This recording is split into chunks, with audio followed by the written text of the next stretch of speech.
Hi, and welcome to the two-part series on planning your next career move. We'll talk about intentional and strategic decision making. So, in this first part, we're going to talk about what career options are available to you as graduate students and postdocs in the sciences.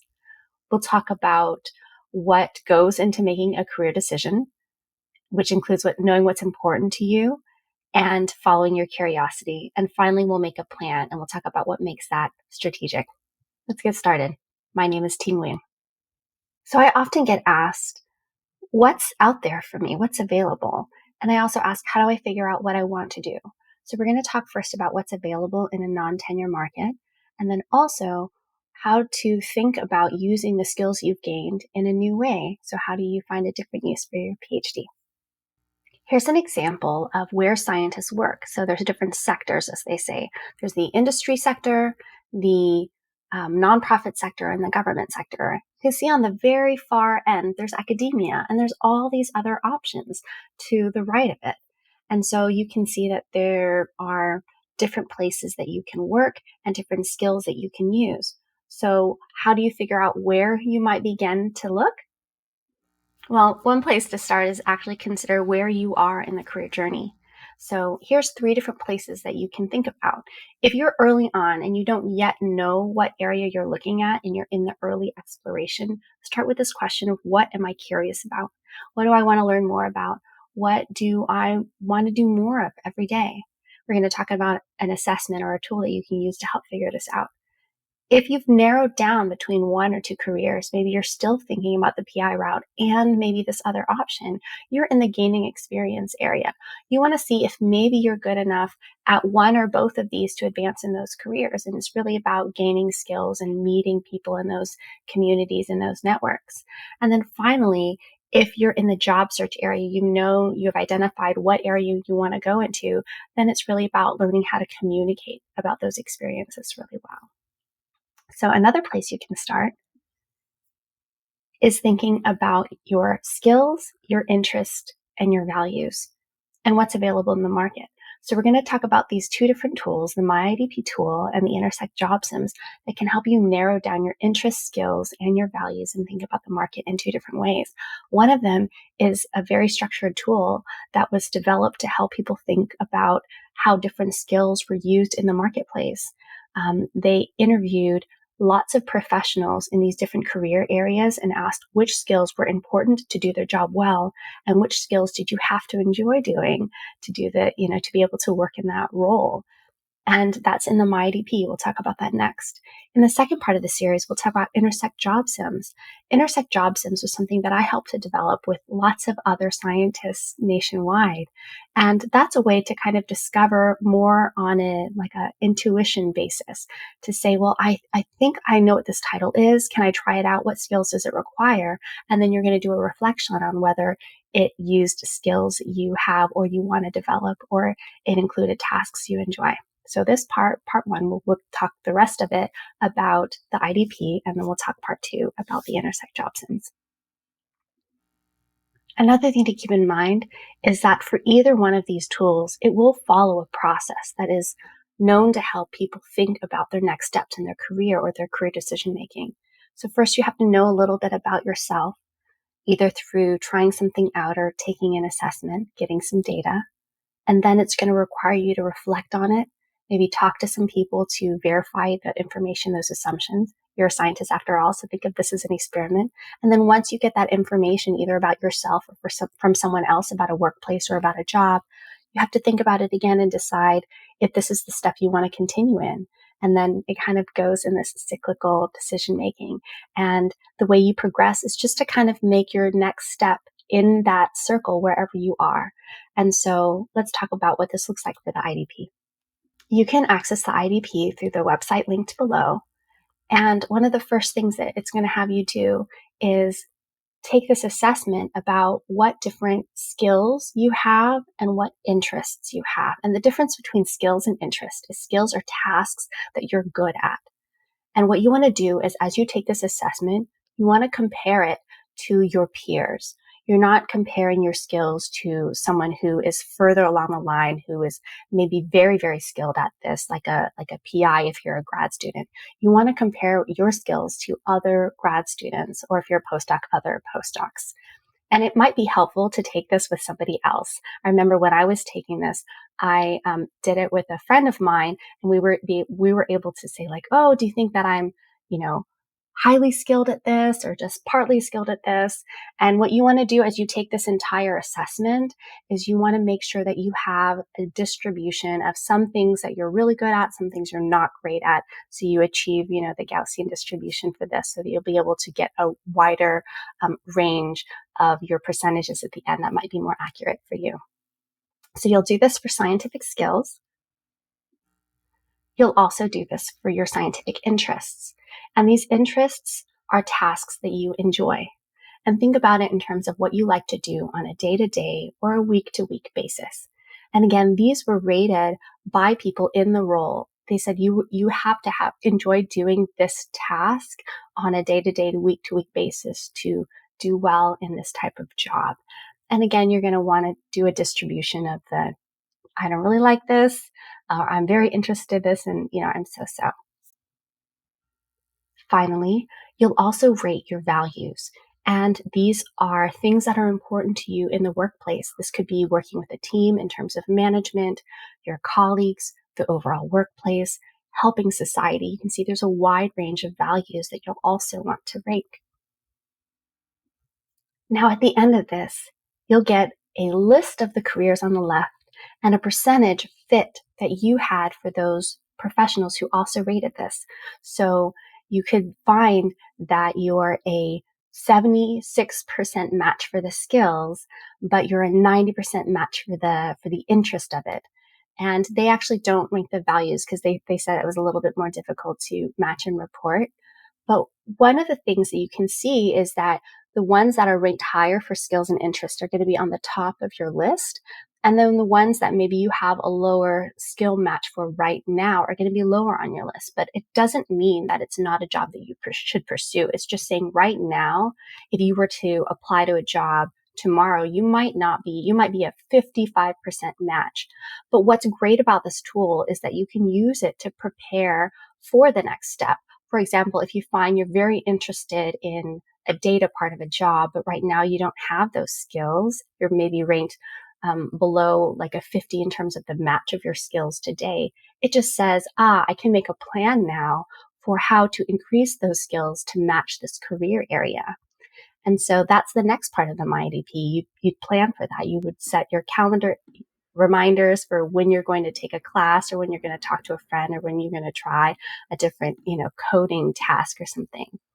And so the other thing that people often have questions about when they get to this career match page is, how come it says that, I should be a PI, I should go into academia? Well, it kind of makes sense, right? Because you've been working on research skills and academic related skills so far. But what this helps you to kind of look at your interests and what you might want to do. And again, use it as a roadmap for where you might want to be in a few years if you want to go into a different career path. And so you can read up more about the career areas, or you can do a job sim to figure out what can be a better match. As you're looking at these different percentages for your skills and interests and values, you might be thinking, oh, I could do that, or that, or that, anything on the list. Or maybe you're thinking the other, which is, I'd like to do that, but I'm not trained in it. I'm trained in something else that's very specific. Or finally, you might be thinking, I'm willing to try to gain skills in that area and learn more about it, but how do I even start? I don't have time. I'm trying to focus on my research right now. One way to reframe that is thinking about picking a choice that helps open the most doors. Will put you in an organization that is open to letting you try different functions, or giving you flexibility to follow some volunteering or hobbies.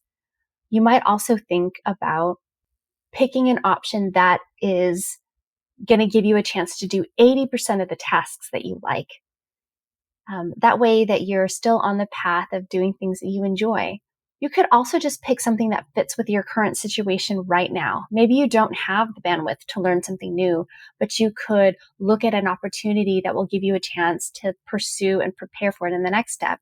I remember talking with a graduate student who had a PhD in chemistry, who got his PhD in chemistry, and he wanted to become a patent agent. He audited some classes in the last year of his PhD and continued on to do a postdoc. He didn't land that patent agent job right away after his PhD, but in that short postdoc, he studied for the patent exam. And he also completed a couple of job sims and created job sims. And a short year after his postdoc, into his postdoc, he now works for the US Patent Office. So those are ways that you can think about what fits for your situation right now as you can continue to pursue that. And what about that last question? How do I even start that? Do I have time for that? And this is a really good question. And one of the things that you can think about is, do I want to make time right now? Right? Maybe it's just not the right moment for you to make a lot of time to learn a new course, but you could dedicate time to connecting with somebody in the field you want to enter into, or connecting with a person at an organization. That would take maybe an hour a week. So think about ways that you can continue to advance, because remember, we talked about that circle of learning what it is that you're interested in, following a curiosity, then taking action on it, either talking to somebody or learning about it in some way. So you can ask yourself how much time you're willing to dedicate. Is it 1 hour? Is it 3 hours? Is it 5 hours? And then decide what steps you can take to move along.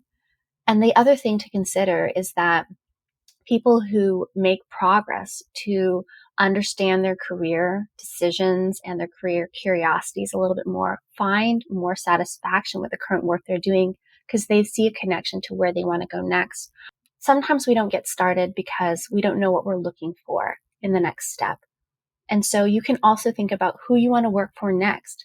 How well does it pay? What other kinds of values or factors are important to you? And thinking about those, identifying them, centering them, maybe putting them on a piece of paper can help motivate you to spend some time taking the next step. In general, knowing about your values is a very helpful thing in career decision making, because it makes it very intentional. You're making choices that you know are centered around what's important to you. And so taking a minute to understand what your values are in terms of your work can help you say, okay, if these are the things that are important to me, am I applying to organizations that fit this? Am I applying to teams that value this as well, or workplace cultures that could emulate this? Now, as you look at this map of options for careers that scientists could go into, are you looking at it from a different lens? Are you able to say, oh, for the policy sector, what skills are important to them to be good at, to be able to get into that role and do it well? What interests them in terms of the work that they're doing, the people they're talking to, and the information they're working with? And what do they value in terms of the way that they're leading their teams and working together? Hopefully this can help you hone the way that you think and be a little bit more strategic about the questions you ask as you're deciding whether or not you want to go into that career, and as you talk to people to understand more about these options.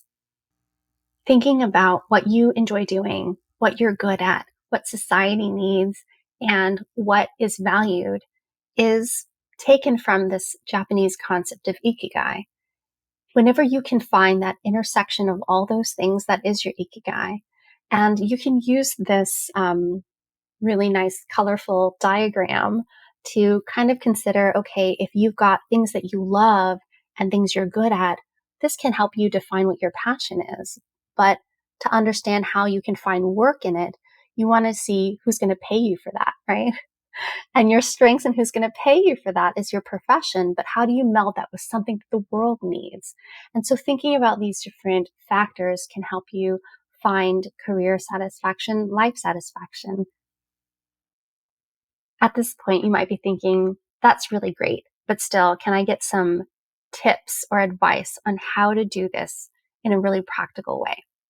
So I usually bring this up at this point, which is one way you can allocate your time accordingly, if you want to be strategic about how you spend your time, is to first decide what 2 career areas you want to pursue in terms of just getting to know it better, meeting people, or filling out the applications. I recommend 2 or 3 to start because your time is precious and maybe you're only allocating an hour at a time or 2 hours at a time for the week to work on this. So just start with 2. And the goal of this is to narrow it down to either say, yes, I want to continue in it, or cross it out as an option that you don't want to pursue anymore, and then fill that out. So these 2 aren't your final 2. They're just the 2 that you're starting with that you're most interested in. And you can either pick from that list of just like what's interesting to you, even if you're really low on the percentages of skills or interests. You're like, I didn't rank very highly on those right now, but I still want to know what it's about. Put this on your list. Or maybe you want to go from a data point and you pick the highest one in your IDP career match, right? Whatever it is, pick 2 to start. Put this in the first triangle of your career goals. The one you're most interested in will be at the top, right? It's the pinnacle choice. And then the second one. And then if you must, fill in a third option that you're going to do. But keep in mind that whatever you're selecting, you're committing to doing some career exploration on it or some career effort on it. And then on the right side, the effort is inversely proportional to what you want to spend your time on. This makes sense, right? And so in this example, if a public health role is what you're interested in, then you're going to spend the most time figuring out if it's what you want to do or if you want to rule it out. What does the effort look like?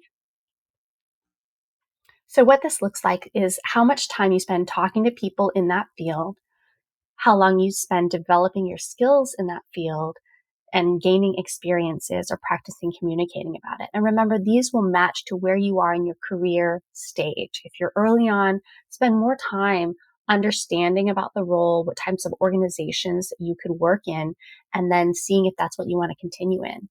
If you've already narrowed it down in your 1 to apply, you've gained some understanding of that role, then yes, spend some time gaining some skills, doing some experiences, and networking as well. Any sort of community building in any of these stages is going to be really great. So according to this framework, you would then spend less time on your second choice.